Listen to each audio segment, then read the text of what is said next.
want to talk to those who've been struggling and who try so hard to know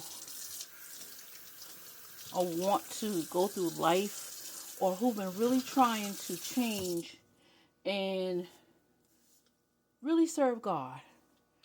And for those who want to or may want to in the future. I have been one who know both sides of it. A saint ain't nothing but a sinner. Someone who's sinned and know what sinning is all about, and who had to struggle and come back and get into God's favor. So I know both sides of it.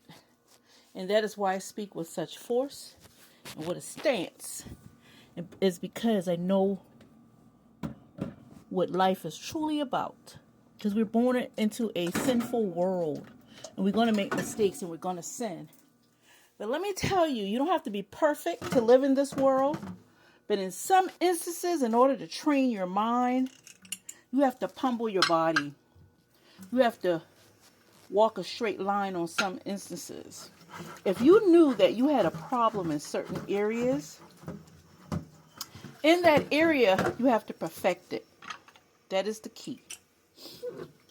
If you knew that you was dishonest in a certain area, you have to become honest in that area. If you knew that you felt as though, I am getting over on a person. No, you're not. God saw it. I want you to know that everywhere you go and everything you do, God sees it. And you have to walk in a way every day to know that God sees and God knows everything that you do. And I want you to carry that with you every day and everywhere you go.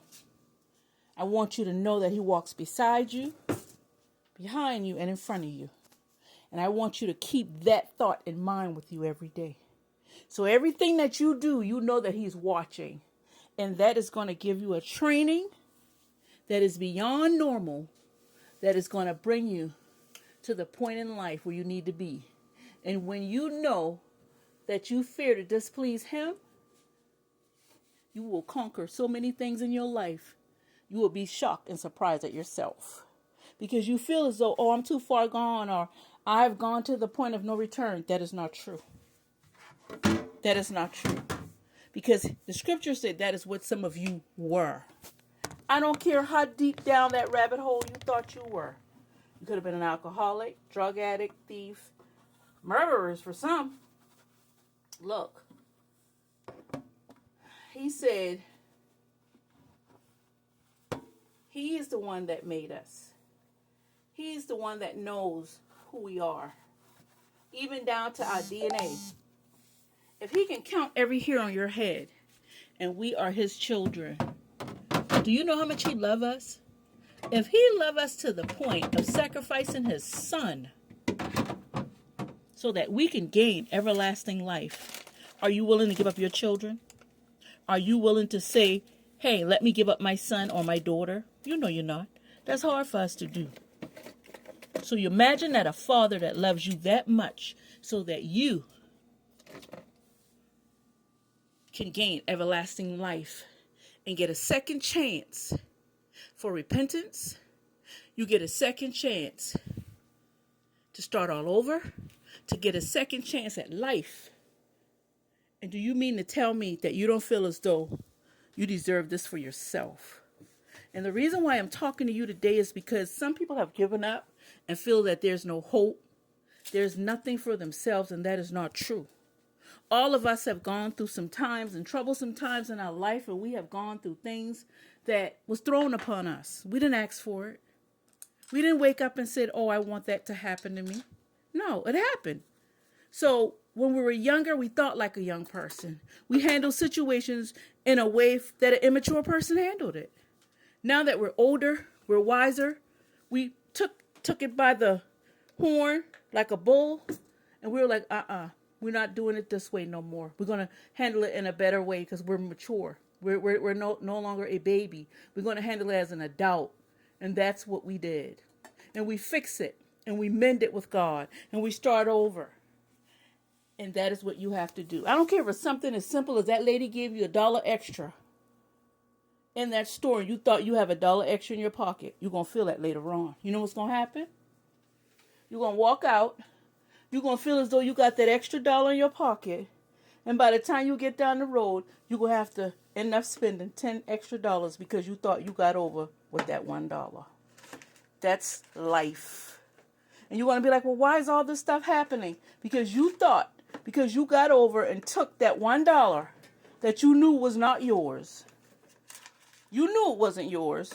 When you should have walked back in that store and said, hey, baby, I don't want your drawer to be short. You missing gave me $1 too much.